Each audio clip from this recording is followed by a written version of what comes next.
Good evening, everyone. Welcome to the special meeting of the Liquor Control Commission for Tuesday, February 18th. Please rise for the pledge. I pledge allegiance to the flag of the United States of America and to the republic for which it stands, one nation, under God, indivisible, with liberty and justice for all. Thank you. Roll call, please. Commissioner Kruger? Here. Commissioner Heer? Here. Commissioner Brady? Here. Commissioner Vogel? Here. Commissioner Hein? Here. Commissioner Lang? Oh, He's running late. he's on his way. He's Yes. running late.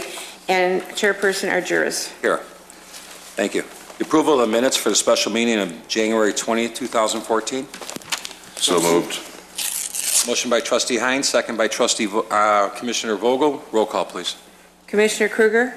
Yes. Commissioner Heer? Yes. Commissioner Brady? Yes. Commissioner Vogel? Yes. Commissioner Hein? Yes. And Chairperson Argyris. Yes, thank you. 5, new business. In consideration of a Class M liquor license for Arturo's Mexican Food Incorporated, DBA Arturo's Mexican Grill at 34 North Elmhurst Road. Thank you. Manager Spondilos. Thank you. Before you this evening for consideration is a Class A liquor license for Arturo's Mexican Restaurant, which is the old Arby's location. To give a little perspective, the police department has vetted the application, as has staff, and we recommend approval based upon the passage of an ordinance by the Board of Trustees authorizing the creation of a new Class A liquor license, which staff will prepare for placement on an upcoming agenda. Just to be clear, the agenda for this evening's Liquor Commission says in consideration of a Class M liquor license. That was a typo. It should be Class A liquor license. Thank you. Mr. Torres, are you here? Why don't you come on up? Any questions from the board? Commissioner Brady? Thank you. Actually, I'll let him introduce himself, first of all. Hi, my name is Arturo Torres, the owner of Arturo's Mexican Grill here at 34 North Elmhurst Road. I'm not a stranger to these types of operations. As I travel out west, I've seen actual drive-through liquor stores, so it's not uncommon to have this, although it's not anything that we've ever really worked with around here before. And I'm wondering, we have routines. I know the chief and his staff have given us a thorough, not explanation, but a thorough investigation of this whole thing, and they're in favor of it, which is good. I'm just wondering, though, because of the fact that cars are going to drive up, grab their stuff, and drive away, how are the police going to monitor if this is being misused by, selling a six-pack out the drive-through window?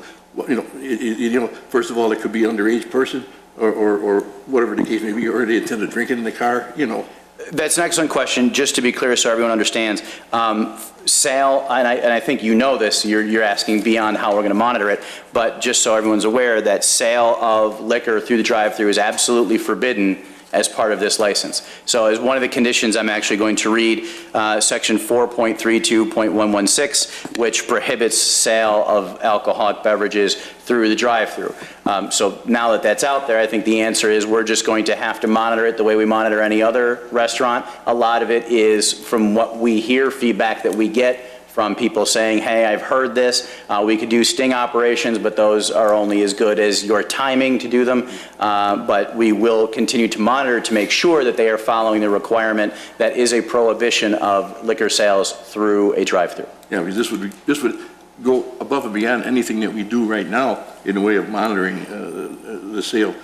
You have a person sitting out there, or actually send people through the drive-through, or whatever the case may be.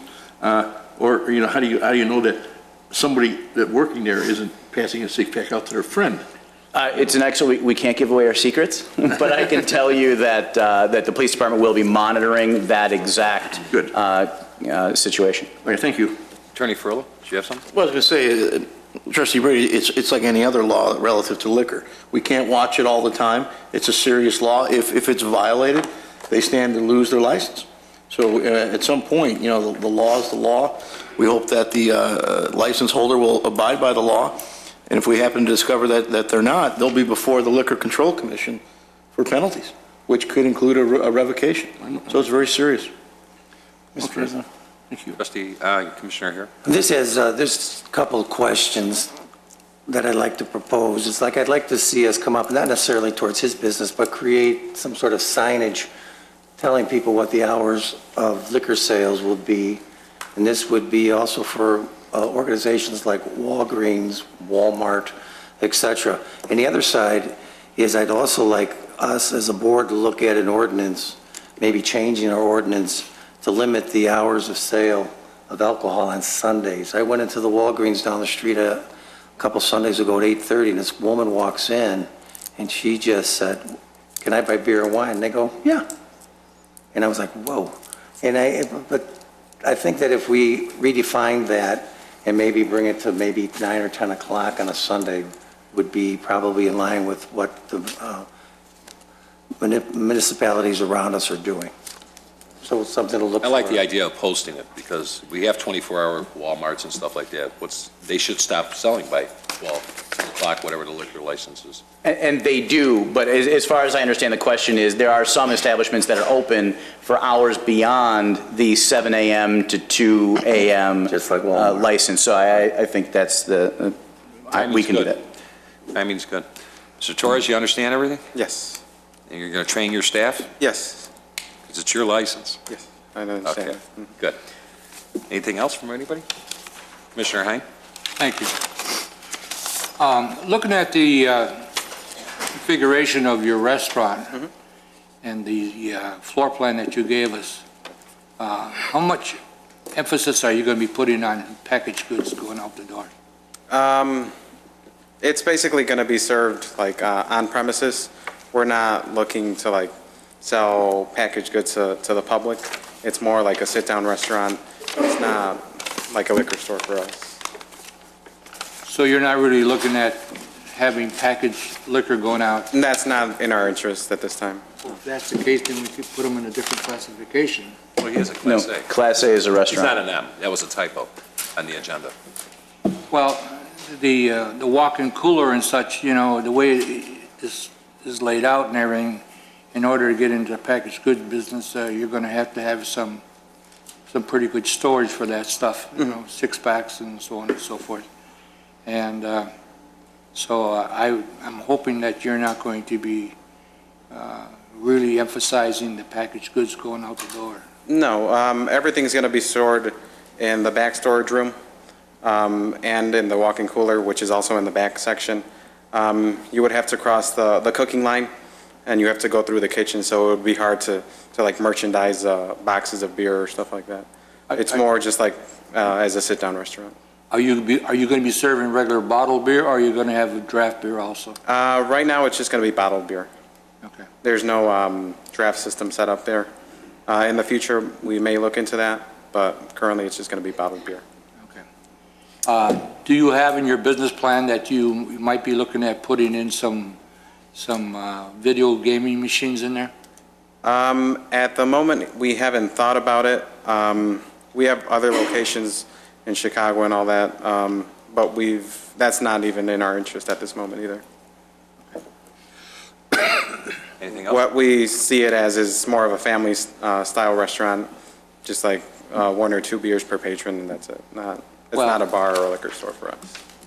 I think I'm sort of warning you that because of the way your drive-up is set up over there, that originally was a drive-up type restaurant. And it was conducive to have that type of a window in there. Okay.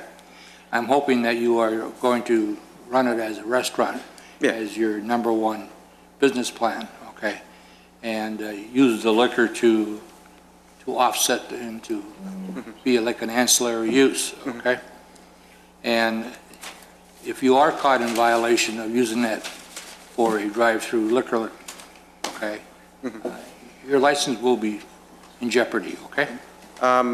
When I applied for the license, I even, with the application, I sent in a sign that we were going to be posting in our drive-through window. I'm not sure if you guys have that. It's going to remind all the employees at the establishment that there's going to be no sales of liquor through that drive-through window. Make them bigger than that, okay? Yeah, no problem. Thank you. Good job. Anybody else? How's business over there, by the way? It's picking up. It's getting there. Because everybody that's eating there loves the place. Thank you. Manager Spandelis is going to make a statement here, and then I'll entertain a motion. As we always do before the motion, just to read the Class A liquor license so that you're aware of it, although we know you're quite familiar with it. Class A licenses shall authorize the retail sale of alcoholic liquor in restaurants for consumption on the premises and by the package for consumption off premises, subject to the following. Conditions and qualifications. A Class A licensed premises must provide a minimum table seating capacity in the dining area of 75 persons.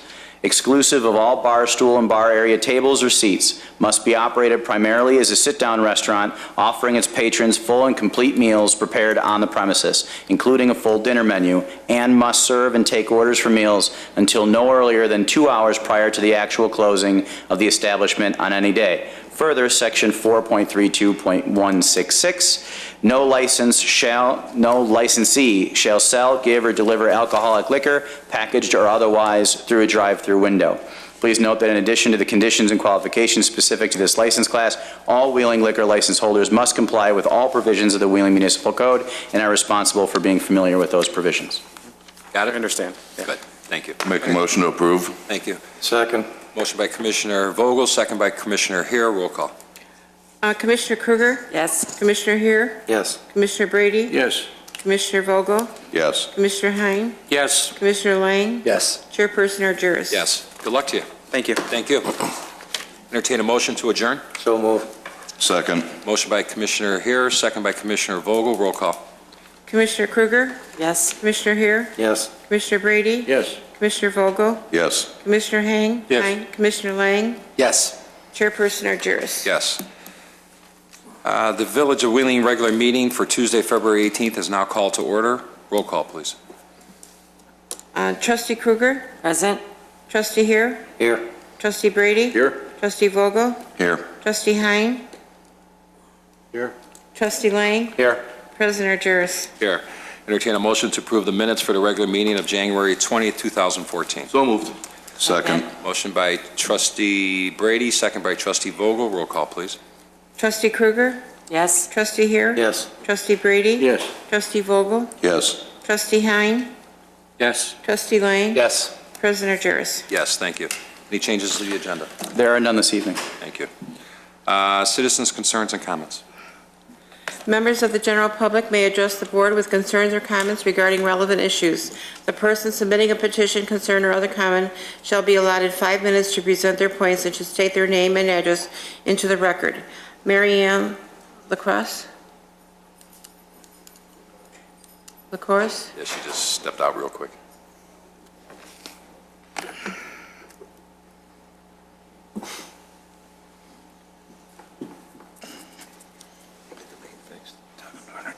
We're working on it.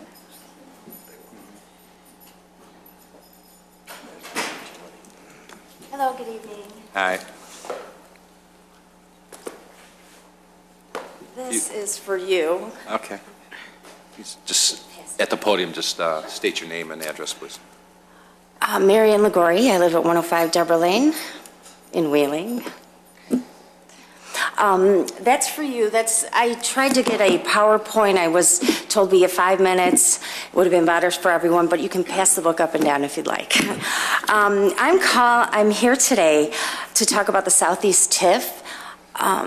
We are included in this TIF, and it was approved by the board. And the way I read the legislation, we just don't fit. We just don't fit there. Can we pass the book, or? I will. Okay. Can I look at it first? Yeah, go ahead, Thanks. look at it. I feel pressure with 5 minutes, but I can come back every 2 weeks. I'm good. So Wolf Run Estates is right across the street from the airport. We do not sit on either end of the runway. We are west of the airport. It would be easier if we had books. Our properties do back up to a factory, which is Sure, and then there's some empty land there. It's not unlike other homes in Wheelings. There's houses in cutout cul-de-sacs off of Hintz Road. There's houses the Meadowbrook subdivision, the entire West Manchester, it's across the street from Homes. The entire West Manchester backs up to Chaddock Drive, which is all industrial. So and off of Northgate, there's homes, there's roads, there's industry. We fit right in with that. There were 3 homes listed on the survey, so I just wanted to actually just talk about those. There's only 3 homes there. Enclosed in the book is pictures from Google Earth. Just, they're not trick pictures. There's nothing I went out and took. They're just directly from Google Earth. And if you look at this, we have receipts, we have documentations. We all have new roofs, new gutters, new downspouts. And if we actually can look at the legislation, not from what the survey said, if we actually look at the Illinois legislation, we don't fit the bill. And today, we have Chicago, well, the whole world is going green. The plan for our neighborhood, as it's written in the survey, is for us to no longer be there. Just take the homes so Wheeling can grow. If it's a safety concern, you would be looking at the Foxborough southmost apartment building. A couple incidences there with the airport. I think since I bought my house in '96, I think there's been half a dozen incidences with the airport. So if you're looking at safety or noise levels, then that's when you'll look at River Mill. And River Mill is actually cut out of this TIF. They are actually there, or in Prospect Heights, which is not us. So we sit comfortably. We do not have that much of a noise issue. The jet fuel, it's a nuisance and it should be under control. Wheeling should do things about our pollution, especially we have a new company coming in this spring. The name, sir, of the company? Yes, at the airport. I'm sorry. Okay, the airport, okay, I'll take. The new FBO, you mean? Yes, off of Milwaukee. On Milwaukee Avenue? Yes. That's a fixed base operator. Oh, It's like okay. Atlantic and Signature. Okay. Let me just correct you. Survey is the wrong terminology. It's comp plan. Comprehensive comp plan. plan that the village had done a couple Okay. years ago. Okay, so the plan is, it was dissolved in December, and we're trying to restart up this plan, and I'm all for economic growth. My first experience was Ellen Buter. She was a patient of mine, and her thrill that she, from her apartment, can see downtown Chicago. I was so happy for her. That was my first, way back when, okay, economics, good growth. I've been in Wheeling my whole life. And I bought my house in '96. There were little propeller planes. Now there's jets. And we do keep accommodating for the airport. Atlantic is one of the, I don't know how you call it. FBO. Okay, FBO, sorry, my ignorance. Atlantic is an FBO. They run their operations 24/7. Planes are taking off and landing at 12:30, midnight, 3 in the morning, 5 in the morning. It is a 24/7, so it's really grown at the cost of our peace at some point. As a matter of fact, even on their website, and I have that in there, you would think, okay, Atlantic, they're bringing in economics by bringing in the corporations, blah, blah, blah, staying at our hotels. On Atlantic's website, they don't even recommend that you stay in Wheeling. They send you to 3 other suburbs. It just doesn't make sense, but nor here nor there. Actually, we should probably address that. That would be great. So there's some valuations that were not considered in the plan. And you can see that in there. There's other companies that do this. There's Econ Northwest. They do urban renewal tax and increment financing. That. 5 minutes. Government management and strategy, but they also do benefit cost analysis, ecosystem service valuation. There's different ways to get to monetary values. In this plan, there was no consideration for our big mature trees. Takes 60, 70 years for trees to reach their full potential for a maple. Once in the plan, they're wiped out. These are cleaning our air, sound barriers. We have more trees per parcel than any other residential area in Wheeling. Mary Ann, I got to stop you right now. It's Okay. over 5 minutes, and not to be disrespectful, but have you sat down with our staff, our planners, and understand how the comprehensive plan works? I do. It's a future blueprint of what we're trying to do, based on a vision. Regarding your trees, we have ordinances in our community that you just can't hack down trees. The way the There's plan laws- is written, well, though, it's just buildings. No, but there's rules, okay? For every tree you knock down, and our planners can discuss that with you and show you the ordinance, and it's probably online as well, that if you take down a tree of that magnitude, I got news for you, you're putting 4 other ones or 5 other ones up. Okay, so we do comprehend. But seriously, make an appointment, see Mr. Janik's office over there, which is downstairs, Community Development. Mr. Jennings is there. I know you know John. And really, get the facts on some of this stuff, because you know what? I know your concerns, and I respect your concerns. We all do. But there's no grand plan going on right now. But what's for anything that happening will- is the framework is being set up for eminent domain, period. I got news for you. The Village of Wheeling has never done eminent domain, and I doubt very much if we ever will. They How's didn't that? take houses off of Whitman? It was, No. okay. The comparable homes are the relocation homes, not even close financially to what our prime real estate properties are worth. I understand. You're taking tax money out. Okay, here's the one thing I don't understand. You annexed us as is, way back when. Okay. There was one TIF project done, one. And out of all of that time, after the annex, then there was the TIF, the 2008 TIF. Monies were collected. I know you had were quoted as saying 20 million went into the airport with TIF money. We are the only people. Let me correct you again. Oh, it was in the paper. $20 million of TIF was not spent. $20 million of development Oh, happened. it was set as TIF, so maybe In it a was TIF. misquoted. In a TIF, during a Okay. recession. No, seriously, I know. Atlantic was all part of that, Mm-hmm. okay, regarding the north part of that. We had Twin Goose was a huge hangar that was built there. I mean, yeah, has been economic development there. And Cancer of remember- America was built there. They spent $6.5 million on a new hangar there by Tower Road.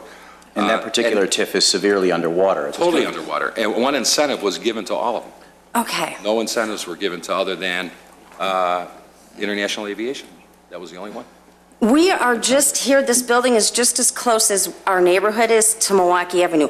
We've never flooded, we don't belong in that TIF. My question to you is, why after we were annexed, you annexed us as is, We annexed a lot of properties in this community. as is. we were actually blocked.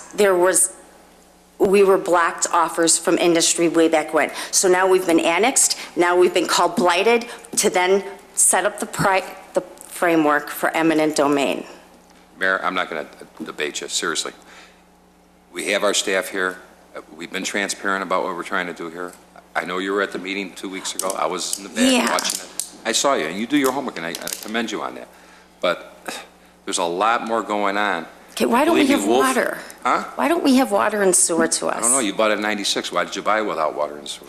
Worked And you know what? perfectly And you were fine. told. Because that now Tu- you've- and you now were you've called me told that blighted. Tuesday- You were told that Tuesday, we would probably need $10 or $12 million to put water and sewer for 19 homes over there.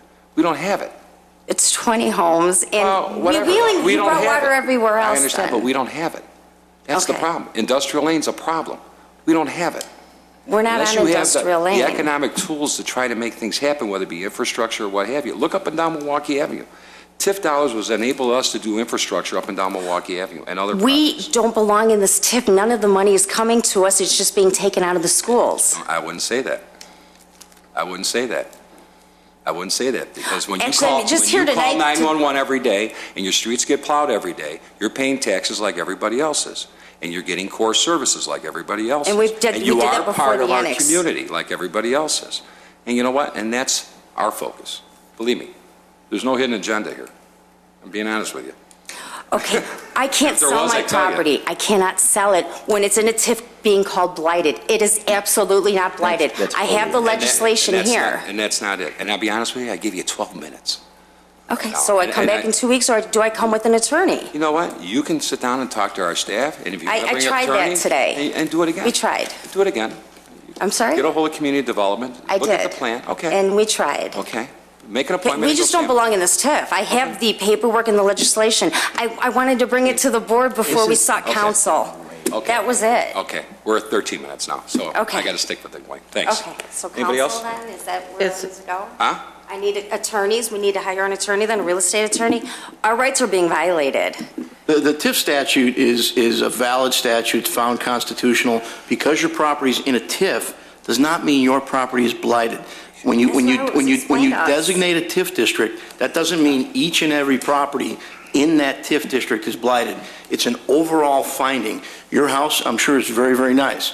It does not designate your property as blighted. That is a significant All of the misunderstanding. homes, though. And I encourage you to talk to a lawyer who will explain that to you. Doesn't mean your property's blighted. It means when the consultants looked at an overall area, and they look at factors, and I know you read the statute, they look at whether or not certain factors exist in this area in general, not on your address. In our area, it doesn't exist. Well, but there's been a finding by people who really know the TIF statute that that whole area, which happens to include your house, not saying your house is blighted, that area meets the criteria. So that, you're working on a premise. It really doesn't, though. Okay. Well, Jim, I got to cut you Okay. off. Mary but Ann, I'm I'm just sorry. trying to. I'd like to talk. I got Sure, a I'd full be agenda happy. tonight. I really folks. would. All right, You know, thanks. Okay. You can call me. Anybody else? Sure. No, that's it. That's it? Okay. Number 10, staff reports. I'm going to go with Public Works Director Stavros.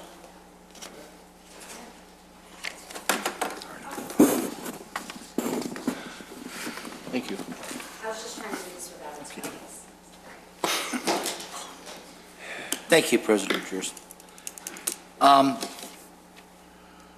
Next couple days, we're going to be having some warm weather, and we have a forecast of some rain, maybe on Thursday, some substantial rain.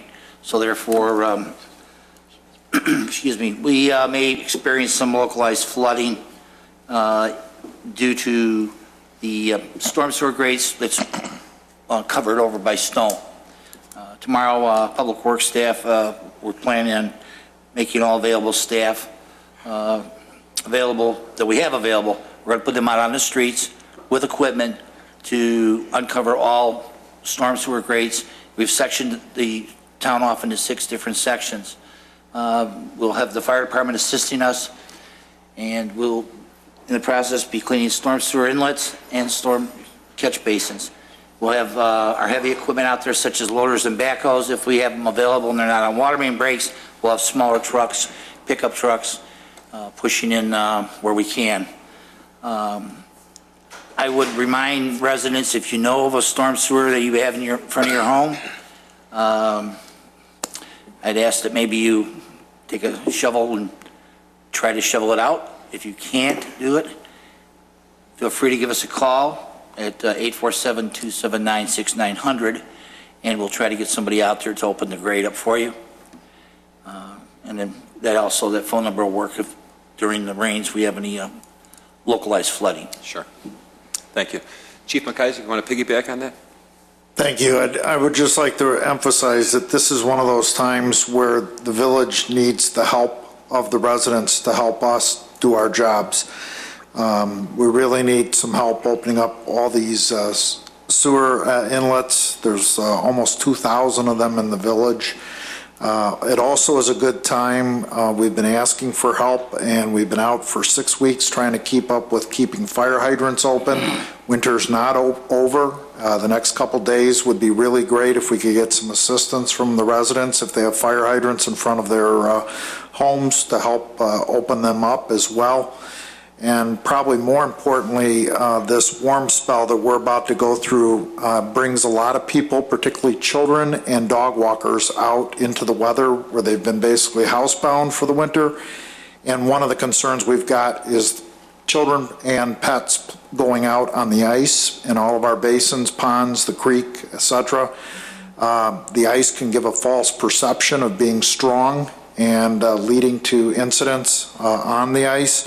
So again, we want to reemphasize to everyone, please stay off the ice, and that includes keeping your pets off the ice as well. Thank you. Thank you, Chief.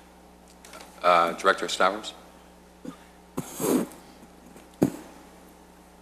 Yeah, excuse me. I'd just like to remind residents, I know that it is going to be warm the next couple days.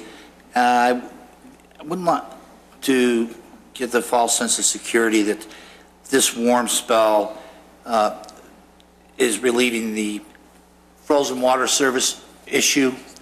On a daily basis, we're still receiving 2, 3, 4 frozen water services on a daily basis. The frost is still going down into the ground. Anything that's got bare pavement, the water services are still freezing under the road. I remind residents the water services are their responsibilities, and if they freeze, it's theirs to thaw out.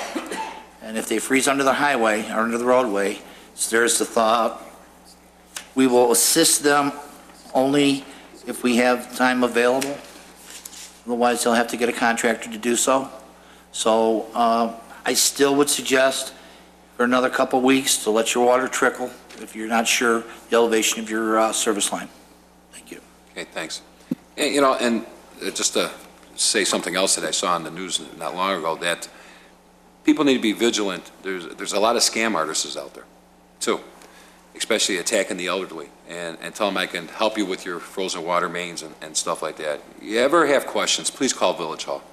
And I know our staff will direct you to the proper authorities to double check and make sure these guys are licensed or what have the case. But you know what? Please be careful. Watch who you're answering the door to, and watch who's selling you what. Because it's been a lot of cases, especially in the northwest suburbs here with this frost and stuff, that I hate to see somebody get hurt financially because of it. All right, that's it. New business? 13A, ordinance calling for a public hearing and a joint review board meeting to consider the designation of a redevelopment project area and the approval of a redevelopment plan and project for the Village of Wheeling Southeast Tax Increment Financing District. Thank you. Village Attorney Ferrullo? Certainly. This ordinance is a preliminary ordinance that's required by statute that allows us to move the TIF process forward for the Southeast 2 TIF district. This ordinance sets up a joint review board meeting of March 14th, 2014, and a public hearing of April 21st, 2014, where members of the public will be invited to attend that meeting and speak relative to the establishment of the TIF district. Again, this ordinance is a required step in the reestablishment of the Southeast 2 TIF district. Thank you. Questions from the board? Trustee Brady? Just for clarification, this is replacing a TIF district that was already in place prior. Exactly right. Nothing has changed as far as the area or anything. The boundaries remain the same. Thank you. So the property that was in the prior TIF remains in the reestablished Okay, thank you. proposed TIF. Trustee Lang? Thank you.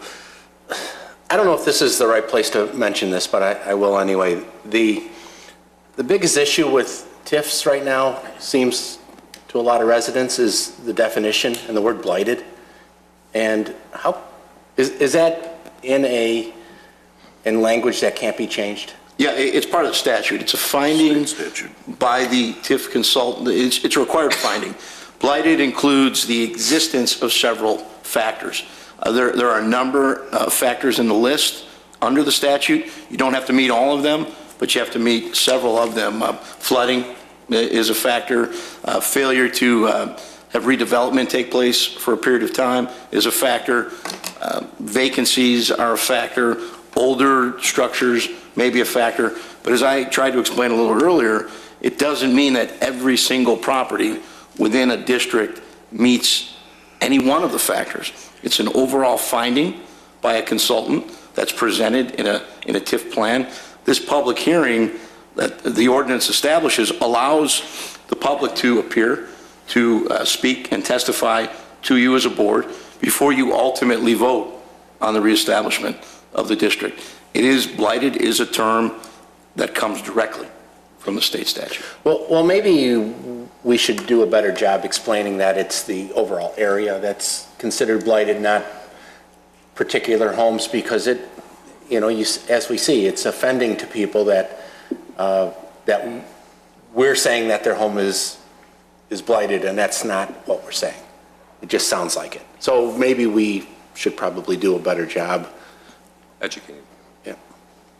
And I think that was explained at the public meeting where it is, but not enough people hear it. Right. And right. so anytime we talk about it, just to not offend. Sure.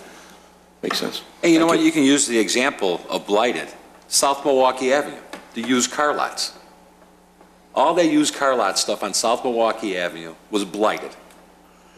There was things across the street that weren't, but they're in the same TIF. They're right across the street from each other. But there's a blighted house right across the street here. Does that mean the post office and Sure. the Village Hall is blighted, or the Park District? No. But there are areas throughout TIFs, throughout this community, that you could single-handedly say, that is blighted. And we've changed that for economic development purposes. So, you're right. Could we do a better job? I guess, yeah, we could. But I think our consultants did a good job trying to explain that and not singling anybody's particular house or neighborhood, so. Yeah. Anything else? Trustee Brady? One more thing, the term blighted, does that mean if property is under the umbrella of a TIF district and it's considered blighted, does that mean that the people, if they chose to sell, would get less money? No. Or would they be obliged to sell, for? Case in I do know point, that the TIF funds will help purchase the house under, accumulation of property to any, whatever happens to it, but, there's no, it's not devaluating the property one bit, is it? not at all. Case in point, the Smith project on North Wolf Road is still in a TIF. So by definition, then blighted, and it's certainly not affecting property values. Good, thank you. Just one question real quick, maybe Mr. Melanthropy. Has the Joint Review Board is there a new member from the public joining this board on Friday? We are talking to a number of individuals about serving on that board, and we have several candidates that we're talking to. Okay. And I actually offered to meet with Wolf Run Estates today. Okay. And I had some family issues that came up, and I've asked to reschedule. So we're certainly open to meet with people. I also wanted to mention that the TIF eligibility report and housing impact study and redevelopment plan are on our website for all the public to take a look at. They're also available in our office to review. So we've been very transparent. We've had a number of ordinances approved to engage the consultant in this report back in September. So this has been an ongoing process. We have an aggressive schedule because this is our primary economic development tools. I mean, you mentioned blighted areas, certainly the Kmart site. You look at the Wix site, which is village owned now, that's been vacant. Some of our vacant restaurants.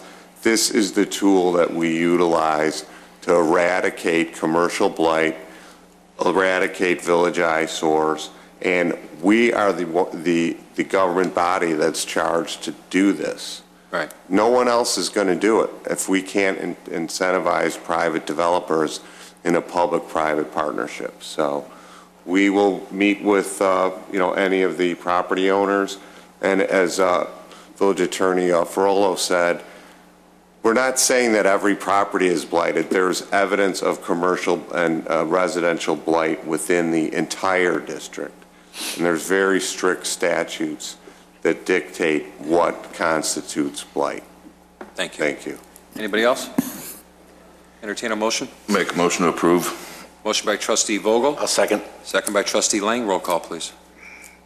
Trustee Krueger? Yes. Trustee Heer? Yes. Trustee Brady? Yes. Trustee Vogel? Yes. Trustee Hein? Yes. Trustee Lang? Yes. President Argyris? Yes, thank you. 13B. 13B, resolution authorizing and directing the village manager to execute a gasoline and diesel fuel fixed price master agreement. Thank you. Manager Spondilos. Thank you. Through staff's initiative to always find every opportunity to create efficiencies in our purchasing, Superintendent Spratt brought last year this program where the village is able to lock in its fuel prices for gasoline and diesel price purchasing for an entire year. We've gone through our first year of the program, and it's always difficult. It's a bit of a risk, a bit of a gamble to lock in your price, not knowing how fuel is going to fluctuate throughout the year.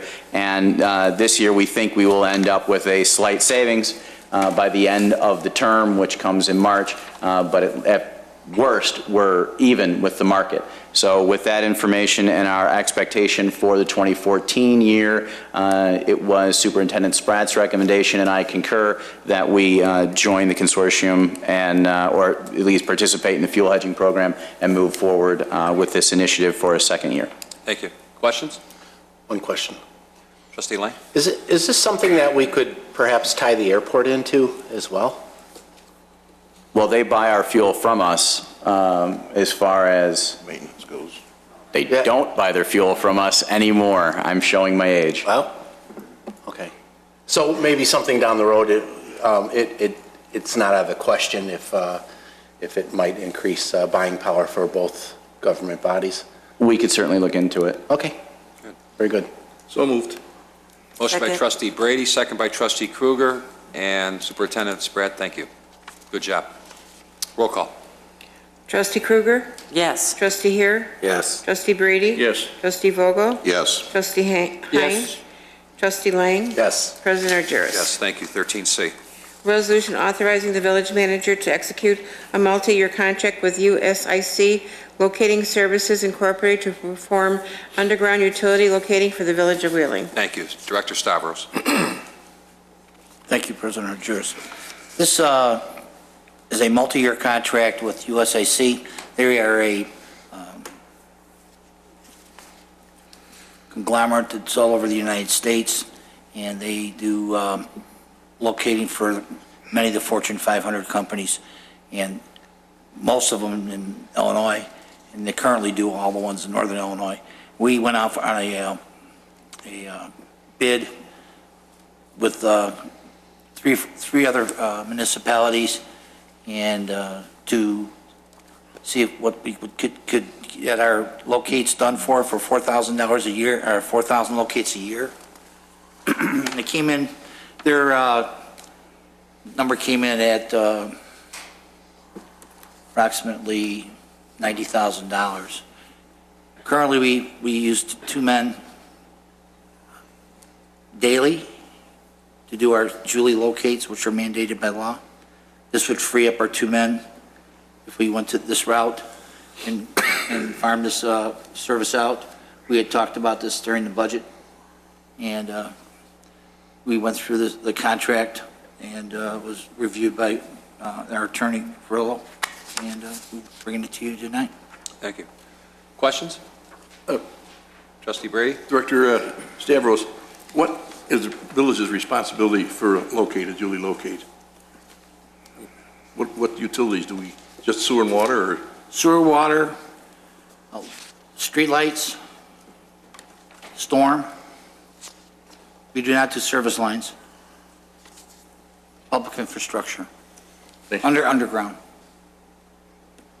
Superintendents Hazelwood and Wolfgram, thanks. I know you guys had a lot of input on this, and hopefully it frees up some manpower for the other projects that you guys are trying to do.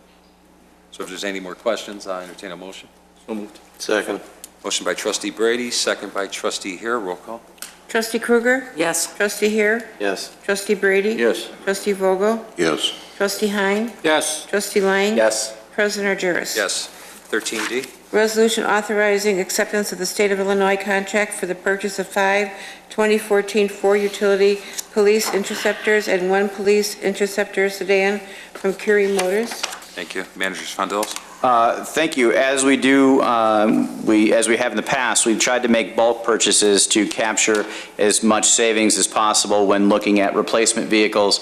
As you know, our policy has changed over the years to try and create as much life out of our existing rolling stock as possible. Superintendent Spratt has done an excellent job, as have all the department heads, of keeping their equipment running much beyond our expected life cycle for each of those particular pieces of equipment. And to be clear, despite the title of this item, there is actually 4 police department vehicles and 2 fire department support vehicles being purchased. In the title, it says police because that's the name of the model itself, but I wanted to be clear that it is 4 for police, 2 for fire. There is funding available in the SURF account, and again, I'd just like to acknowledge our staff in making sure that when we make purchases, when we make recommendations to you all for purchases, that it is at the absolute point of necessity to replace those vehicles. As you'll see, some of these were 15 years old that we're replacing, and it's simply a matter of the maintenance cost is becoming too high versus the replacement cost, and that's why this is before you this evening. Questions? So, trustee Brady? I'm not asking all the questions, and for any other reason that I did review this, and I also wondered, I'm all in favor of the SUVs for putting on the street as patrol cars. They're much roomier, probably serve a lot better purposes than the sedans or whatever. But, you know, historically, SUVs had rollover problems. Now, you'd be using these vehicles for sometimes above average speeds and maybe some cornering, that I'm wondering, have they improved this phenomena, or is it something you're going to have to kind of tell your guys to look out for? We've had the police SUV pursuit vehicles in service now going on 3 years. We've had no problems with it at all. We followed the Michigan police tests. There's been no issues. I think the frame on them, it's more of a car frame, and rollover has not been a problem. As a matter of fact, I think we're all sad to see the Crown Vic go, but these SUV Interceptors have proven themselves to be even a better product with four-wheel drive. Yeah, I've just purchased an Explorer recently, and they're beautiful cars. Comfortable for the guys, plenty of room for their needs. Today, it's amazing how much equipment that they have to carry with them during the course of their duties during their shift. So it's good. Thank you. Right. So move. Real quick, Mr. Spratt, thanks for this. I'm looking at the invoice pages here from Ford. I'm noticing Wheeling, Idaho, and Frankwood, Idaho. I hope we're not going to Idaho to pick up these vehicles. Must be a typo, huh? Okay, I had to throw that out there. So, motion by Trustee Hare. Second. Second by Trustee Kruger. Roll call. Trustee Kruger? Yes. Trustee Hare? Yes. Trustee Brady? Yes. Trustee Vogel? Yes. Trustee Hein? Yes. Trustee Lang? Yes. President Argyris? Yes. So no road trip? No road trip to Idaho. Nope. No Idaho. Really looking forward to that. 13E. Resolution authorizing the village manager to sign a one-year contract extension with Suburban Concrete Incorporated for the 2014 sidewalk removal and replacement program. Thank you. Director Janik. Thank you. Village staff is requesting that the board approve a one-year contract extension with Suburban Concrete. In 2013, the village collaborated with Glenview to go under contract or to put out a bid for concrete work. Suburban was the lowest bidder at that time. They did our work last year. We were very happy with it. The contract allows for 2 one-year extensions. This will be the first one-year extension of the contract. The prices for the concrete are being transferred from 2013 to 2014, so it would be the same price per square foot of concrete, and so we're requesting a one-year extension. Anybody have a question? I have a question. Has there been a study within your department or any other department regarding looking into, I know there are companies out there because I saw them when I was at McCormick Place for the Public Works Convention. Actually, I had met with an individual who owns a company that does trip hazards. Is there a way that we could save money on replacing sidewalks as a whole and putting in a trip hazard program and spending some money with that to try to alleviate replacing all these sidewalks through town because of a trip hazard? Yes, as a matter of fact, last year we started a program using a company that ground out trip hazards. Right. We're doing the same thing this year. We still need sidewalk squares to be replaced, but we've reduced the amount of money being put toward the sidewalk squares, and we actually are increasing the amount of money that's going toward the trip hazard grinding.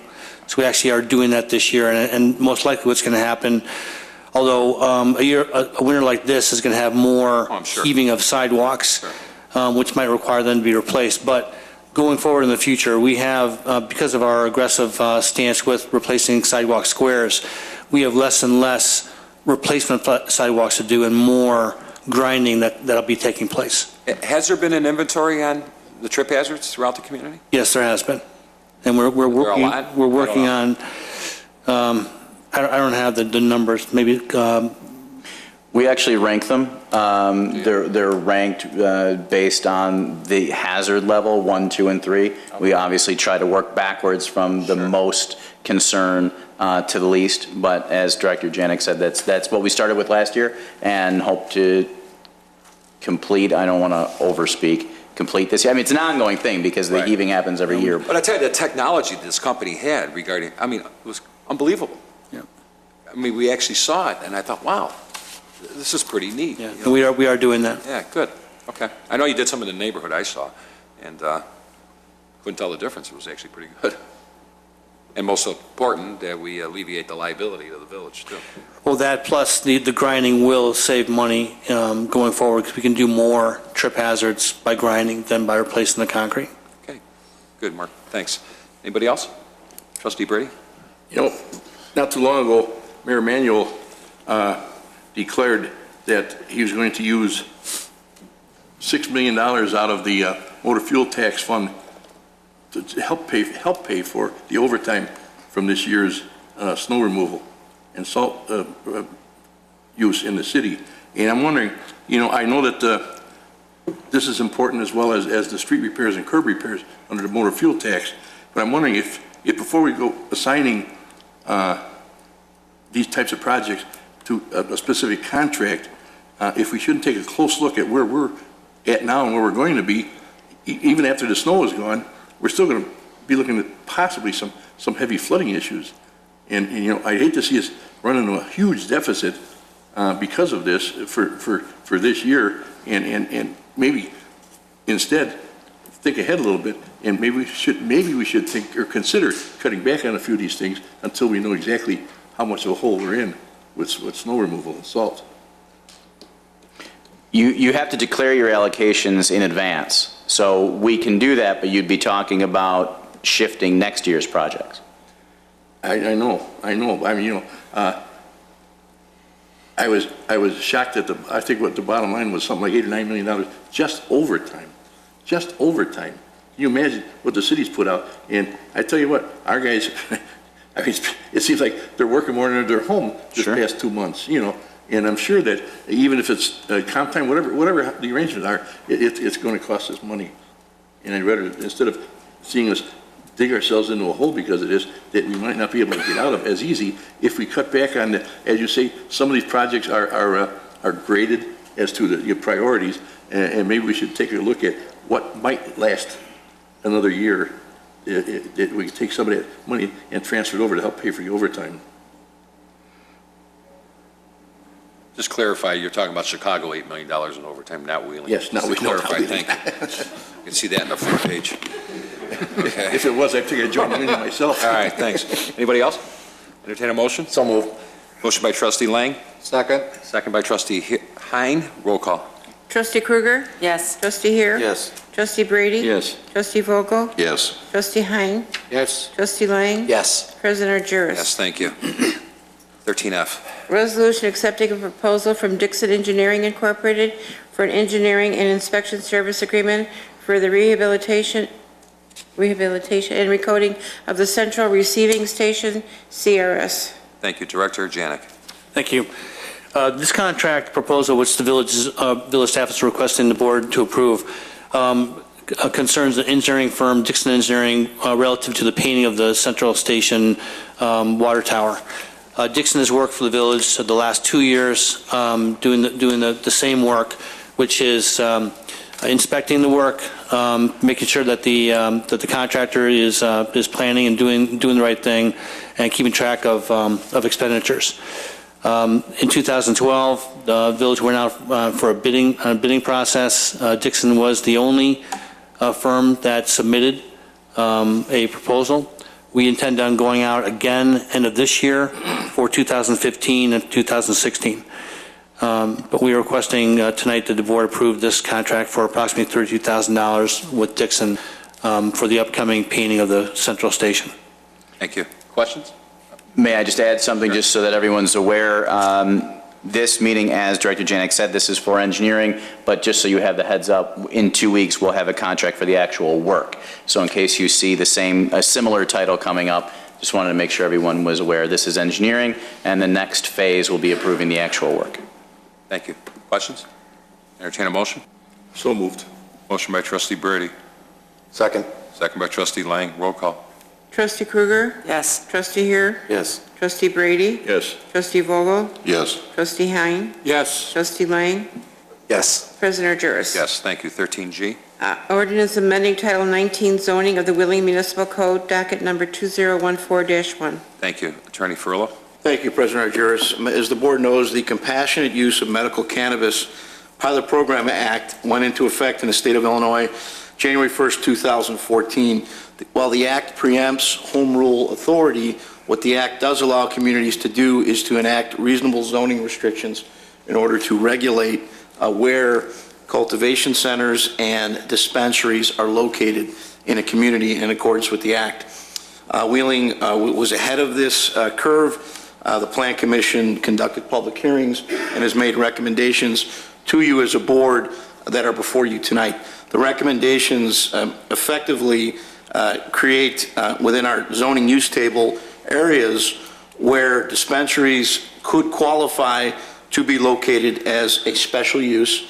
Those areas are the I-1, I-2, and I-3 industrial district, and areas where a cultivation center, although a very, very remote possibility given the restrictions under the law, could be located. Those are in the I-2 and I-3 districts. Now, regarding restrictions on location, before I get into the actual changes to our zoning code, cultivation centers under the state law cannot be located within 2,500 feet of the property line of a pre-existing public or private preschool or elementary or secondary school or daycare center, daycare home, childcare facility, or area zoned for residential use. Given that very large restriction, Mr. Janik, I think the area where a cultivation center might qualify is somewhere near the airport, isn't that right? There's one location, I'm trying to bring the map up. There's one location, it's near... That's the map. There we go, right there. The arrow indicates right next to Milwaukee Avenue, at the end of one of the runways next to the Forest Preserve. There's a parcel of land that that's the only parcel in the village that we can figure would meet the state statute. And this isn't currently zoned either I-2 or I-3, correct? No, it's zoned AP, so it's airport. Right. So we would not allow it. So regarding cultivation centers, the chances of one appearing in the village of Wheeling are extremely remote. There are going to be 22 cultivation centers designated throughout the state of Illinois. The state police will have a hand in locating those centers because we don't have a zoning district that would even allow for it. It's really, that's not something that should be a major concern. But dispensaries could be located within the village. There are going to be 60 dispensaries, not in Wheeling, throughout the state of Illinois. And what the state law says is we just can't say no to these facilities. We have to have a zoning area where they could be allowed. That area, as the Plan Commission looked and studied, are the I-1, I-2, and I-3 districts. So one of the changes that's before you tonight is changing the use table to indicate that within the districts that I mentioned, the I-1, 2, and 3, a dispensary can be a special use. It will still have to go through the special use process.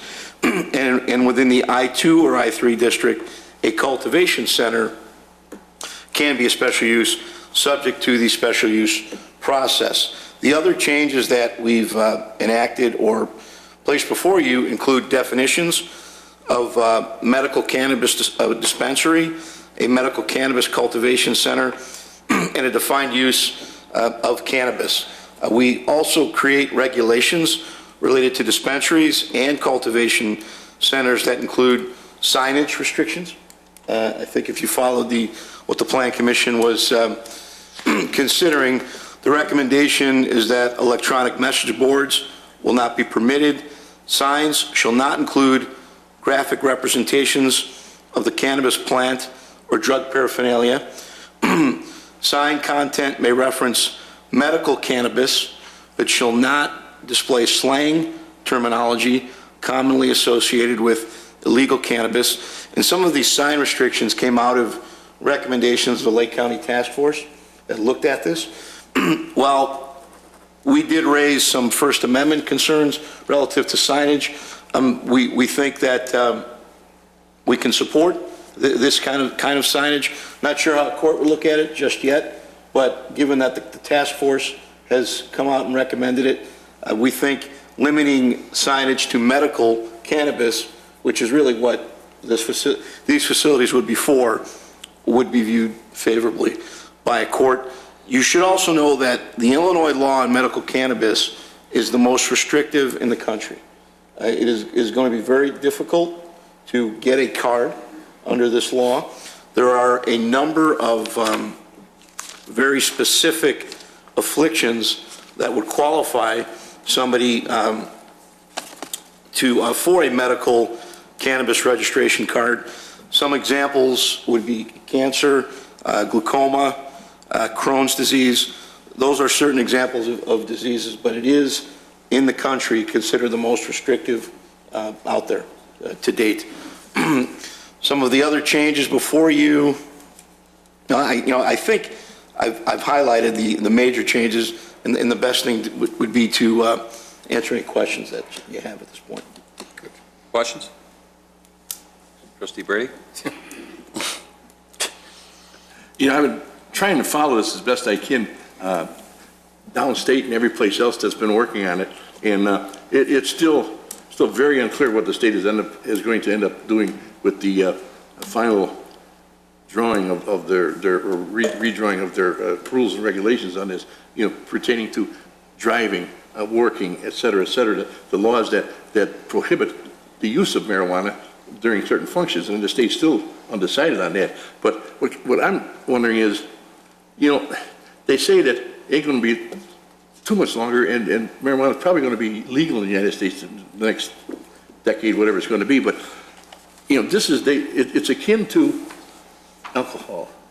The same effects on a person as alcohol does, and we spend so much time and effort to regulate the sale and use of alcohol, and I'm wondering if we could have that kind of authority on the sale and use of this product, even though it's medical. It'd be under a special use. Would we have the authority if the dispensary were to violate the sale of this stuff to underage or the sale to undocumented people? Would we have the authority to withdraw their special use?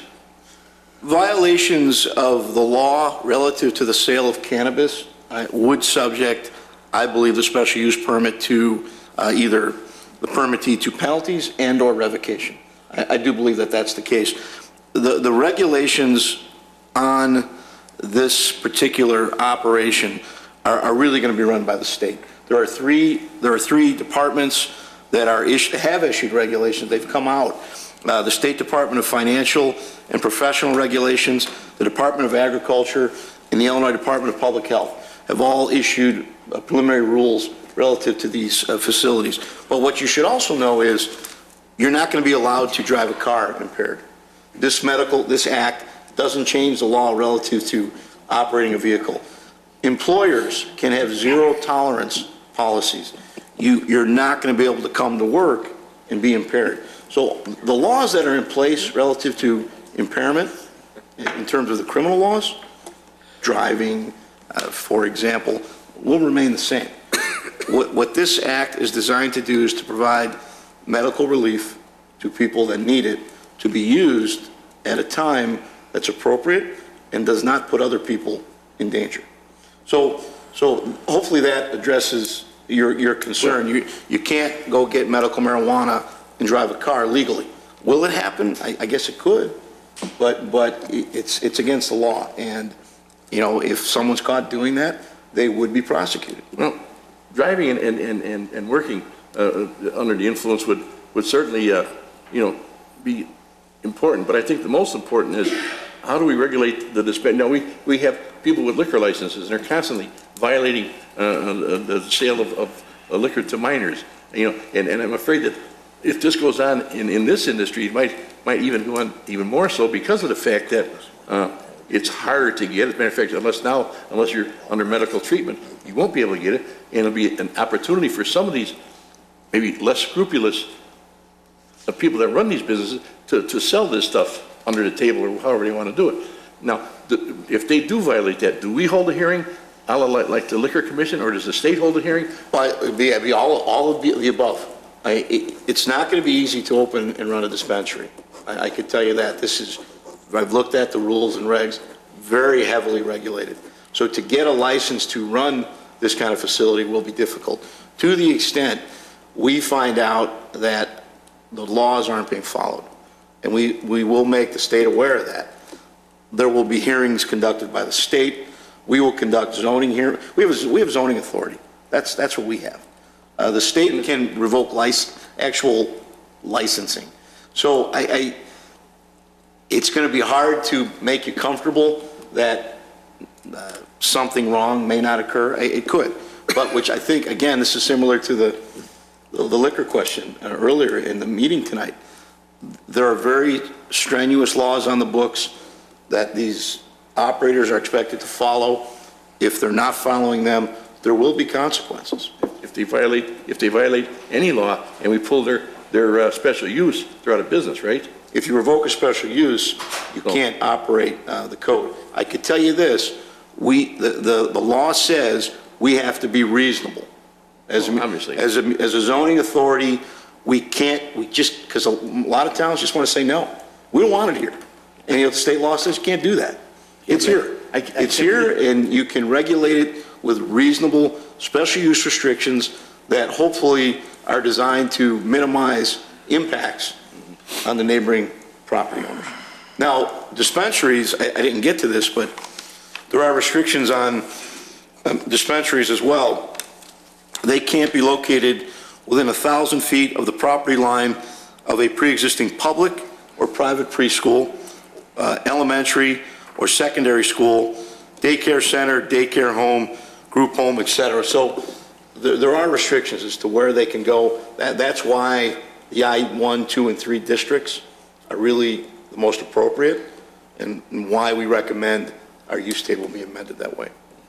So it's new for everybody, and hopefully it's done the right way. I mean, yeah, I just worried, on accident, if a dispenser happens to sell to somebody that's not right is one thing, but, if somebody's here, dispensaries repeatedly do this, I can't see the state not keep allowing them to function.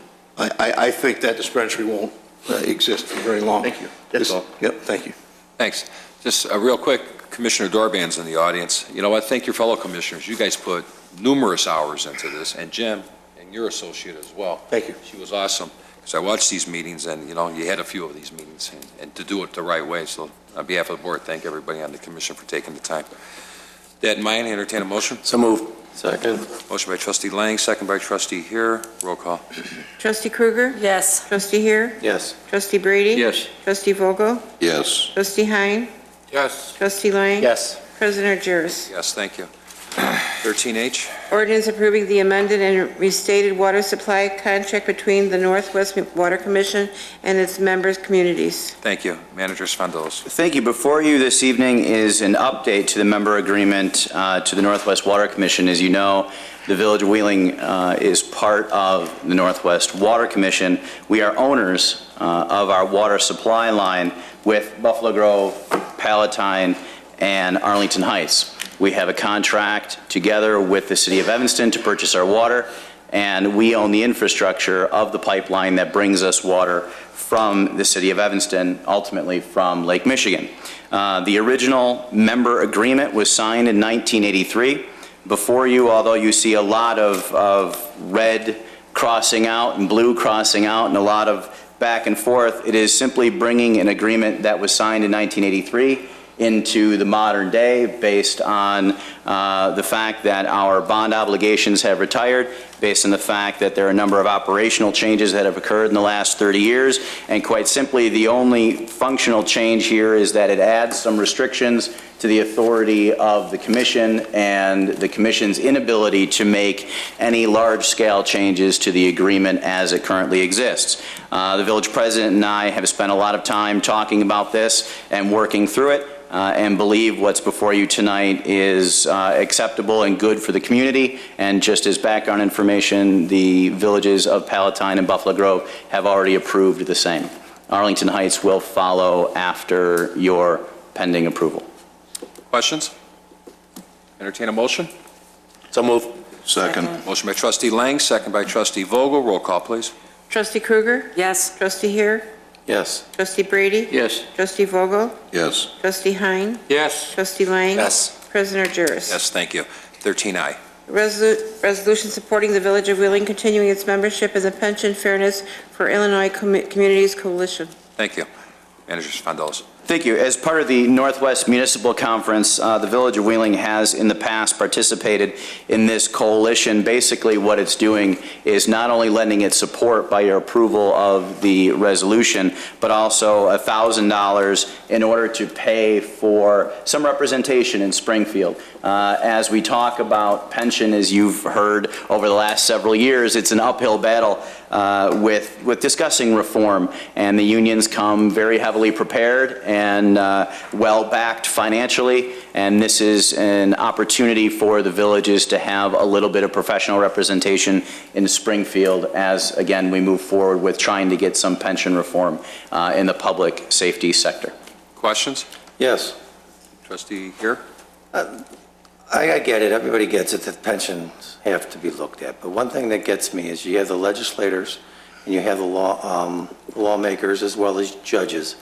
They took them out of the equation, and then they just have the teachers, police, and fire in the pension system. If you really truly want a pension fairness, why doesn't the Northwest Municipal Conference go after or want everyone else to be on board as well to try to say, okay, if you guys really want to have a fair pension system, then put the judges back in there.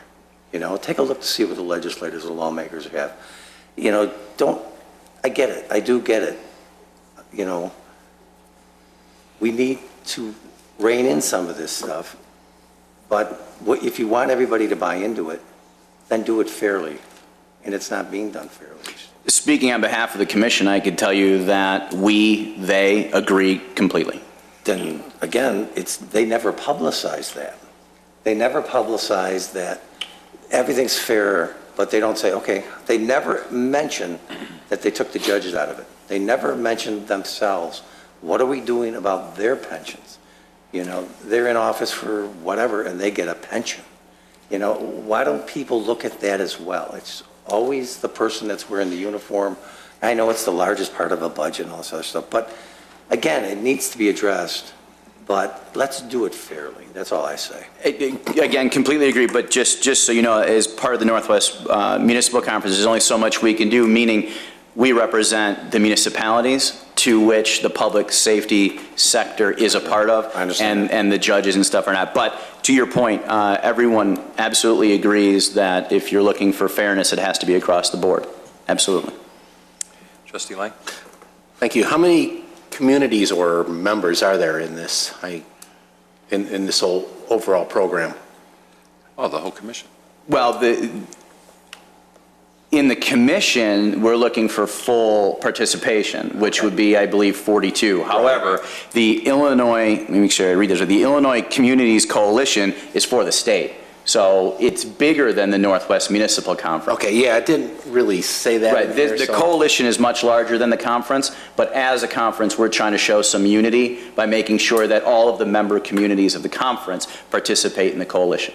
So together, if you count all the communities in Illinois, you have a pretty strong fund to work this out. And not only that, you have the determination, and you're showing the legislators that you have the unity from every municipality. You know, so it is about the money. It's paying to have the lobbyists present to make the arguments that are necessary, but it's also the legislation that you're passing. Because I could have done this on my own. $1,000 is not a problem, but it's the idea that the board is passing a resolution of support that has probably even more weight than the money that's associated with it. Excellent.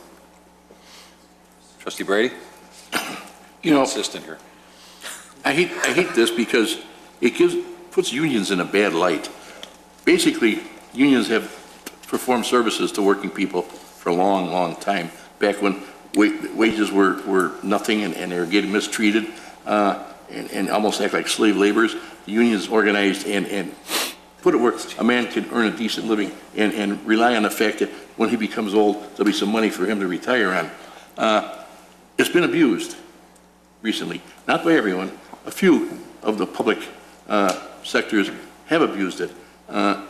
It's not the guys that, like the police and fire. The police and fire problems aren't the firemen's problems or the police department's problems. That their problem is the state has taken the stand that the cities can use and communities can use that pension money to make money.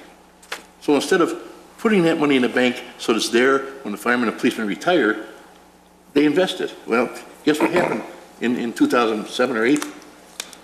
How much did they lose? Huge amounts of money. And now this has created this mountain of deficits that they're worried about. It'll take so long to get caught up. And they keep blaming it on the unions. Well, it ain't the union's fault. It's our legislators' fault for allowing this to happen. That's not their money to be using, you know. And there was no safety gap to where the villages had a point where they should stop investing this money and start, trying to get it back. Now we're left with this problem. You know, don't blame it. Do not blame it on the poor people that are working and earn this. They earn a decent, fair wage. Their retirement, the health and welfare that's taken out is not exorbitant. As a matter of fact, they have to pay a part of their own health insurance. So, you know, they're not the bad people here. The economy was the bad people who brought us to a point where we got into a situation where more money was invested than maybe should have been, and we lost big money. All the communities lost big money, and now we're left with this deficit. And the state's down there trying to figure out how to solve it. They're the ones that created it. I don't know. You know, and unfortunately, it'll end up in our lap somehow, and it's not fair. But please, don't say that unions are bad because of this. You know, and that's all I hear every day. I get my gold card from the Carpenters Union. 46,000 members in Northern Illinois, and they all make a decent living. They got good health insurance, and they can live, not comfortably, but they can live with dignity when they retire because they do have something put away for them. And that's the good part of it. And a lot of people are earned that way. So thank you.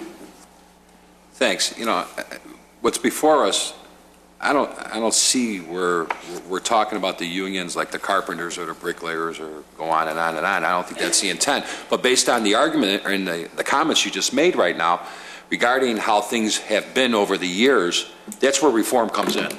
Because you can't continue to do what these guys have been doing down in the legislative area there and just having this free fall of money and then have an actuary say that the average fireman today is going to live to 125 years old that we heard from our finance director at budget time.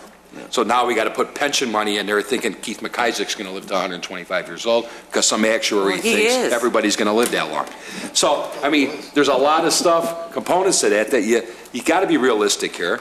And nobody's faulting anybody who's worked hard. I mean, to think about it, IMRF is doing very well. Yeah. They're doing very well. How come they're doing very well and other portions of unions throughout the state or municipalities aren't? Why aren't we on the same page here? I mean, we're not burdened with IMRF, but we're paying the price for 20, 30, 40 years ago of mismanagement. Based on actuary, everybody thought we were going to make 8.5% on our money forever. So you don't have to contribute any given year. That's the problem. That's where reform has to be put into place here and say, hey, we can't afford to live like this anymore or try to even pay for it or fund it. And now we're being mandated by the state to do it. And we heard at budget time, it's $1 million of fresh money every single year. So we better make money to pay on top of what we're paying. So this is a good thing that, and I just want to piggyback at the Northwest Municipal Conference, even though they're collecting tens of thousands of dollars, they've actually come up with a comprehensive plan on how much money they're going to contribute to this at any given year. So if they have to tackle other, lobby for other things or go after legislation on other issues other than just this particular thing, they came up with a separate budget, which is a good thing too. So it's not all the money coming in this year and we're going to spend it all this year. They've actually allocated so much to go to this. Anybody else? Question. So move. Question. Oh, I'm sorry, Trustee Kruger. You made me think about the $1,000. Is it a 1-year annual fee membership? This is just for 1 year, correct? Right. 1 year. Correct. 1 year. Motion by Trustee Lang. Second. Second by Trustee Vogel. Roll call, please. Trustee Kruger? Yes. Trustee Heer? No, until the pension fairness truly includes all pensions, I have to say no. Trustee Brady? Yes. Trustee Vogel? Yes. Trustee Hein? Yes. Trustee Lang? Yes. President Juris? Yes, thank you. 13J. Discussion regarding the code amendments related to video gaming establishments. Thank you. Attorney Ferrilla. Thank you, President Argyris. What's before you tonight is a proposed ordinance for discussion. I wanted to get input from the board. It presents changes to our liquor license classifications. And what it does is create a separate class of liquor licenses necessary in order to have video gaming in an establishment. This amended code gives you some control going into the future when you're considering whether or not to issue liquor licenses at all for an establishment that intends to have video gaming. The amendment creates a new class for cafes and creates a limitation on the number of gaming cafes of 3. I'll just take you through what I've done generally and then answer any questions. For certain classifications, for example, the restaurant classification, which is a Class A license. If you have a restaurant and you want to have video gaming, you have to obtain a Class A-V license. Now, if you're an A1 restaurant where you only sell beer and wine and you want video gaming, the license you need is an A1V license.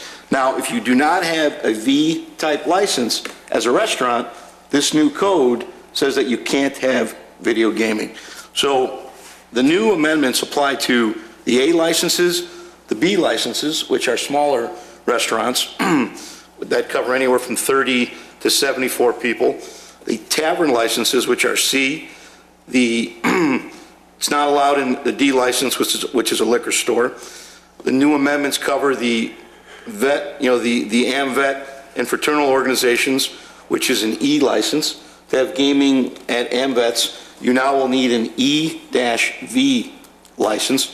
It's not allowed, gaming's not allowed for a culinary school, which is an F license, for a catering license, which is a G, for a hotel, which is an H. We do not allow gaming under this proposal. We certainly don't allow gaming for any of the temporary licenses, the I, K, or L. It's not allowed in a banquet facility under my proposal, which is an M license. And we do create this N as a Nancy license, which applies to cafes. And again, there's a separate restriction there that limits the number of gaming cafes to 3. Now, I'm tinkering with the N license a little bit more, even from today, so that I can better define what a gaming cafe is. And one of the changes, even from what you have before you tonight, that I'm considering is including in the definition of a gaming cafe a business that relies on gaming revenues to meet at least 50% of its revenue. That's not in what's before you tonight, but in going over it again and again, I think that would be an improvement. So I want to tinker with that a bit more. The other area that we need some input on are the fees. Okay, we have fees for all of the various licenses in our code, which are found in section, bear with me, section 4.08.140. Do we want the fees for the video gaming liquor licenses to be the same? For example, an A license costs $2,500 as the initial license fee. Do we want an AV to be the same? So that's an area where I'd like to get the board's input in that regard. So with that's a good description of the structure I proposed. It gives you more control. With new businesses, you're going to know right away if they're coming in for gaming, because they will be applying for a V-type license. With the current businesses that have video gaming, what we're proposing is that as renewals come up in the next 2 months, in April, they would have to convert to a V-type license to keep the gaming that they currently have. So this is what we discussed. I think it's a good system. Any questions? Thank you. Trustee Lang? So I stopped on the fees as well for this, and I see that you had was my question, the $500 per video gaming terminal fee, but that's It's kind of a It's a placeholder. placeholder, right. Yeah, it's something that I'd like to talk about. But is that, so our options are to keep it as is, or in addition, that would be an additional fee per gaming terminal? Well, you have to remember that under our code currently, we do have a license fee, not a liquor license fee. We have a video gaming license fee. That fee is equal to $200 for the first terminal and $50 for the remaining terminals. So for an establishment that has 5, they're already paying you $400 per year. Do we want to add on top of that? For a permit. Right. An initial fee. For a license fee. It's per year. Right. It's actually per year. Right. If someone has 5 gaming machines, to keep their permit, our village permit, they have to pay $400 per year. Do we want to add any more for a V-type license, or do we want to keep it similar to the original class fees that we have? Yeah, I get what you're saying now, and I wouldn't double dip on that either, is to charge them twice for. But how about an initial fee? A new establishment coming in like we just approved a couple weeks ago, it asks for the $2,500 initial fee plus a $2,500 annual fee. Maybe there's an initial fee, because of the gambling's going to be there, that you can charge them more than just the initial fee of what we're getting on an A class. Well, it does require more paperwork, and more investigation and more work on staff. So that's part of the reason you charge fees. So, yeah, I would agree to that.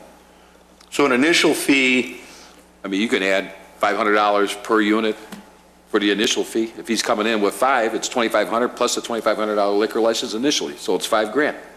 And then you do you know what I'm saying, a business license renewal every year based on the permit fee. And you get serious users, or serious. You get some serious users, right. I mean, this guy Deca should have been charged $5,000 for the A class with the 5 components. well, he'll need it. We're going to have the current business For the owners new that ones, convert. Right. And as they convert, that's a good question. Do you want the current business owners with video gaming to pay that initial video gaming fee? Or because they have it? I think it's. Well, they're not going to come up with the $2,500 because they already have. Right. But they could come up with the gaming fee that would be attached to the new class. I wouldn't charge them $2,500 because they already paid a $2,500 liquor license fee initially. But don't they already have them? I mean, you're talking about. Yeah, they have them already. They have it already, Right. so But now you're gonna change now the they're class. renewing and we're going to charge them. So skip charging, the renewal will be a conversion essentially. Right, yeah, skip that. Right. All right. I would say skip that, but anything new, add the $500 initial. Per unit, right? Per unit terminal. plus the $2,500 for the license, initially. Right. Okay. You agree with that? Trustee Brady? I agree. We're going to try to control this somewhat with the liquor license. Is there any other way? I've read bits and pieces that other communities have, of course, the way the newspaper wrote it, that they are limiting the machines. And I don't know how they're doing that. No, your option here is liquor licensing. That is your inroad. That's what the state's left us to control. Now, I've always said this, and I'll say it again. If someone steps before you with a request for a Class C V license, new business, a tavern that wants video gaming, you don't have to grant that license. You have the right to control the number of liquor licenses in this community. So that is the control element that we have relative to saying you can only have 1 terminal per establishment. I don't read the state law, and I haven't seen codes that say you can only have 1 when the state law says you can have up to 5. So liquor licensing is the ultimate control here.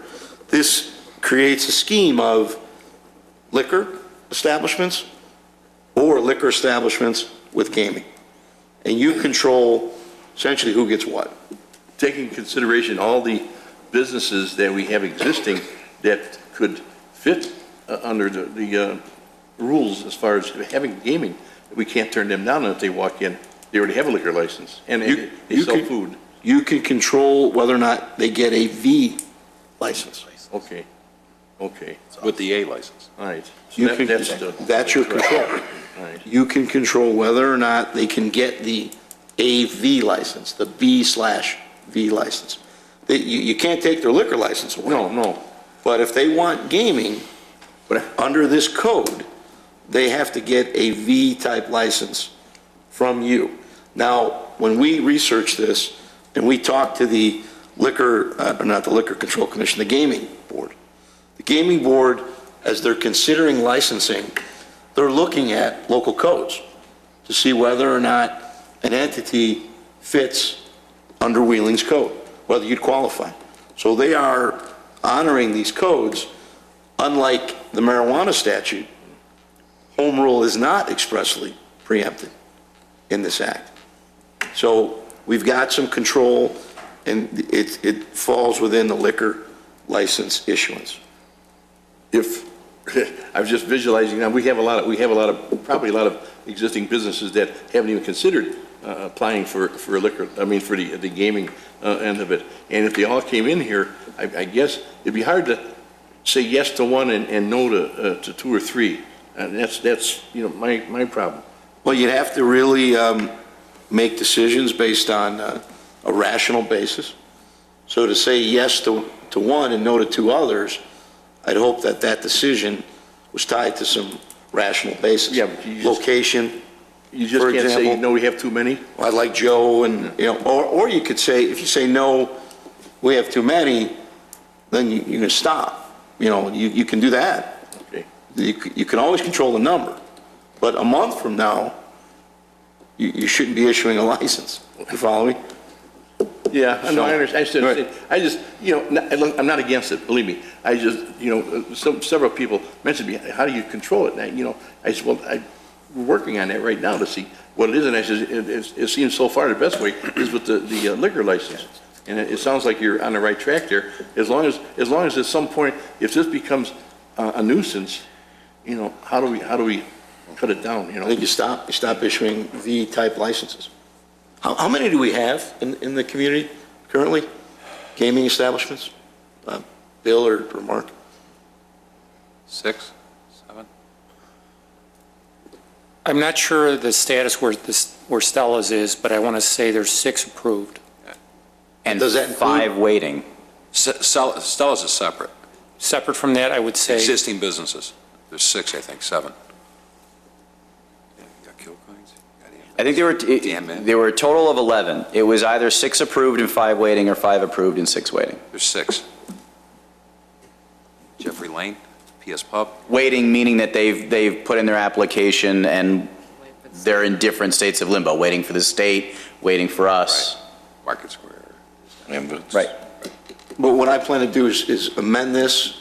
It'll be on your next agenda for approval, so that Martin can send letters out with the new code, so that all of the liquor license holders can make the right application for the right license. And those are going out at the end of the month. The end of March, not the end Correct. of this month. Correct, I'm sorry, Or the middle end of of March. Yes, yes. Middle of March. Yes. Or soon after the first meeting. As soon as the March 3rd meeting is over, they're going to go out. Trustee Krueger? Thank you. I have a question. Jim, could you describe how your proposal here will affect the Laredo Hospitality Group and their 3? Well, what it would do Potentially is. 3? What it would do is, it makes sure that there aren't any more facilities like them in the town. The Laredo Group, total 3. They get all 3. And this proposal indicates that there shall be no more than 3 gaming-type cafes in the community. So I They guess. currently have a B1? Or they currently have a B1? They're gonna have to come in and get a B, No, N. I'm sorry, an N-V license. So they would have to convert what Right. they've already been, okay. Right. I guess it helps them in the sense that other facilities like that. That's right, they have no competition now that we've just given them a monopoly. Okay. Not sure how I feel about that. Trustee Hein? Thank you. Question for you under the cafe license. Yes. It says that the 50% have to be in food.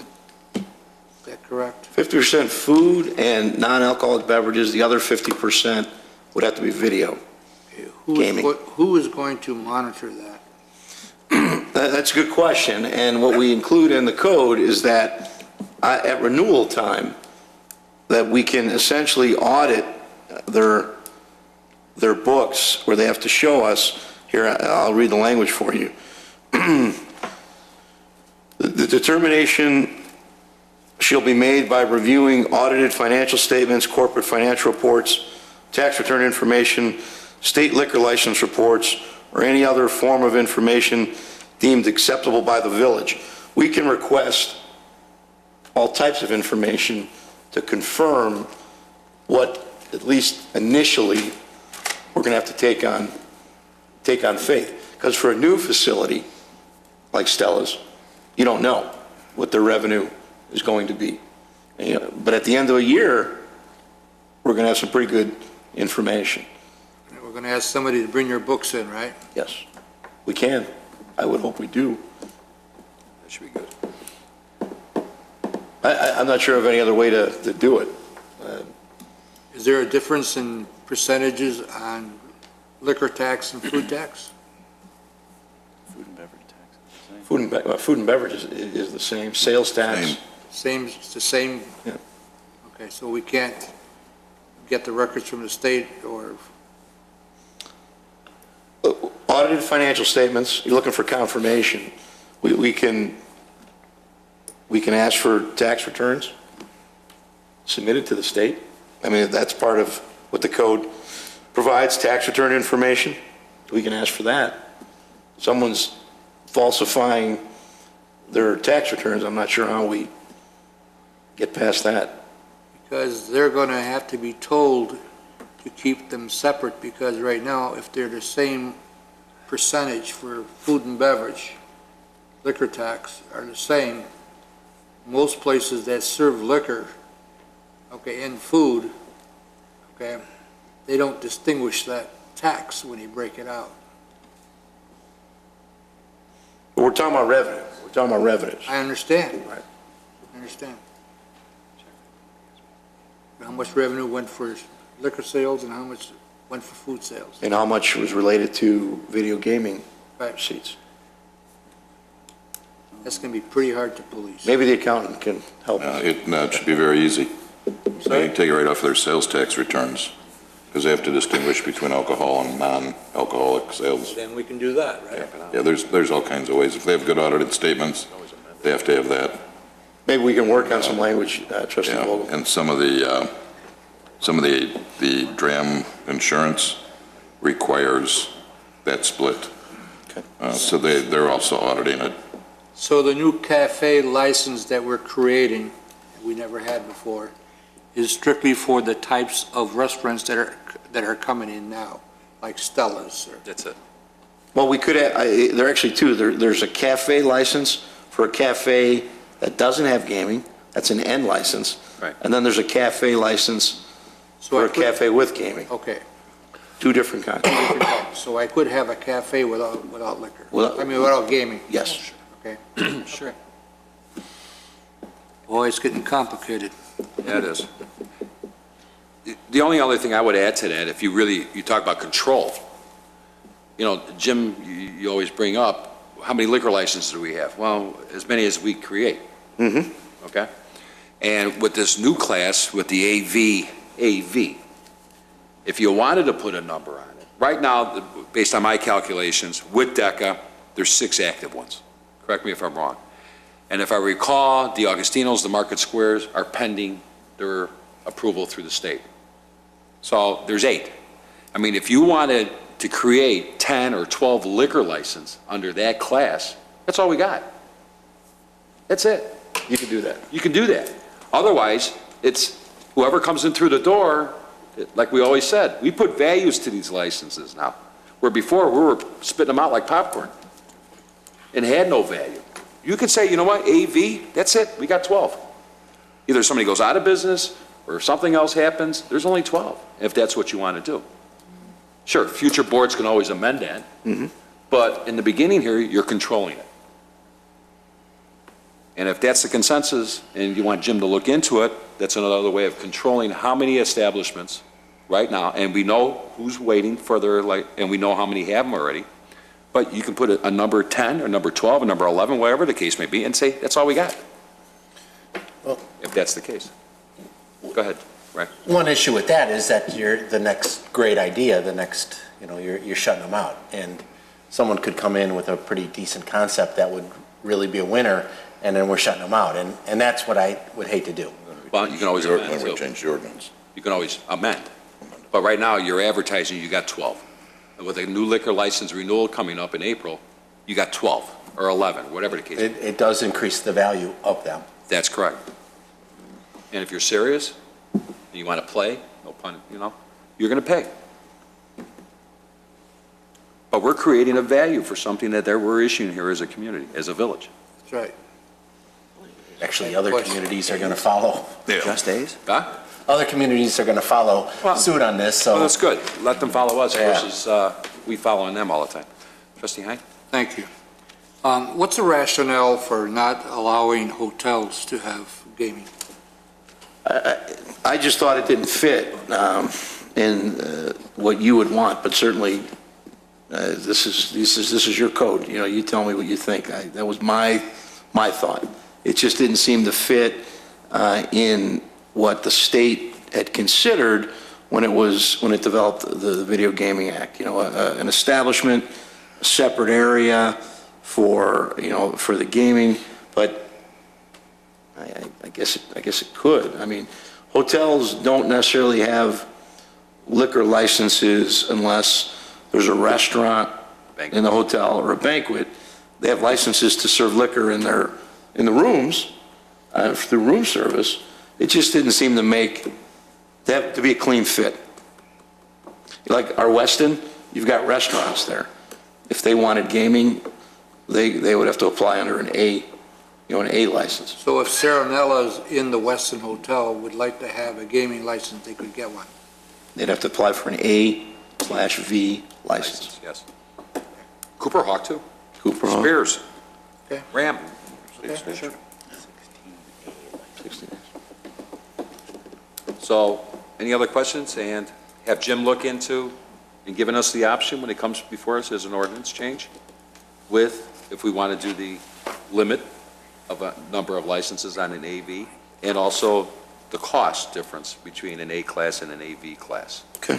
With gaming per terminal. Okay? Good. Thank you, Jim. Sure, thank you. Official communication, let's start with Trustee Brady. You've been quiet tonight. I'm all tucked out. You sure? Yes. Okay. Trustee here? Nothing, thanks. Trustee Hein? Just one item. I was reading over the reports that we get every week, and in the Wheeling Town Center, they were talking about going down to see a development down in Orland Park that was being suggested by Marquette, who is the developer and the builder of the apartment complex in that project. And over the weekend, there was quite an article in the Tribune, in the real estate section. A whole page was devoted to this particular apartment building and the concept of the Texas wrap. And I think the chief is the only one that went down that's here now. I don't know if John went down that day too. But it sounded like you were impressed by it. And it's been used in Texas for a while. My question is, are they looking to do that, or are they just speculating? Because what I'm worried about is we're getting so much into this project of not making definitive answers and saying this is what we're going to do. And our development agreement was supposed to be done by January 1st, and I don't see it yet. And I'm hoping that we can really escalate this thing, because I would like this whole project to be put in high gear. And John, I know you're doing an excellent job. You really are, in the short time you've been here with this project. But if we keep doing this type of thing and looking at different projects, I was hoping that they were a developer that already was in place, that knew what they were going to do, and instead of just, inviting folks down to take a look at a particular building. This particular building that they're talking about in Orland Park is probably one of the most successful apartment complexes that came around in a long time. And I like the concept. But I think my fellow trustees, should be appraised of maybe even given the option to go down and take a look at that as a group or whatever to see what this thing really is. But I hope staff is getting the stuff together and putting the gun to Urban R2 to get this development agreement going, because time is really of the essence. As everybody knows, with the economy and everything else, things can turn around in a heartbeat. And we want to make sure this time we're ready to go. Go now. So, Trustee Hein, I can't agree with you more. We are aggressively working on the redevelopment agreement. There are other circumstances regarding the reset of the TIF, some traffic signal issues I understand and so that. forth. So I understand that. we are addressing the development itself and what they're planning so that we're going to get the best product for the citizens of Wheeling.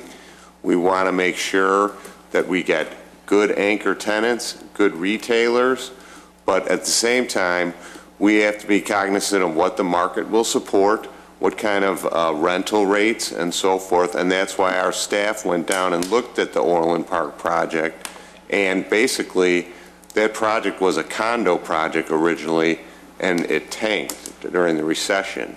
And so those village leaders worked on a public-private partnership with the development firm out of Indianapolis, and they have really developed what we thought was a pretty nice project. It's already 70% pre-leased, or actually leased and occupied, and the chief wanted to see how this Texas wrap and the parking structure works and what kind of, safety concerns that he might have. And if you'd like to elaborate at all, Chief. Thank you, John. Again, Trustee Hein and members of the board, we went down there because, as you alluded, this is a rather unique design for up here. It is not something that is typical per our codes or anything in our community or nearby. And we did want to address how this was going to play out in this proposed development, and did not want to get too far into it without identifying possible, concerns that might be there that could be addressed when they came before the board. We have discussed several minor issues with them, and as Director Malanaphy pointed out, I think collectively everybody's working towards getting a really good project here.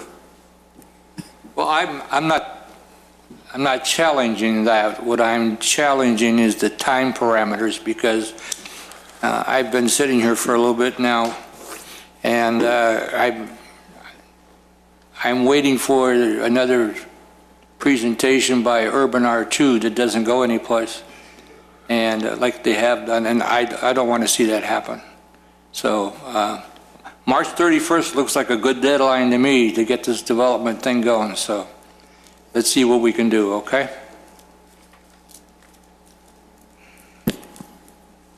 We're working diligently to meet that objective, and we will do our best. I know you are.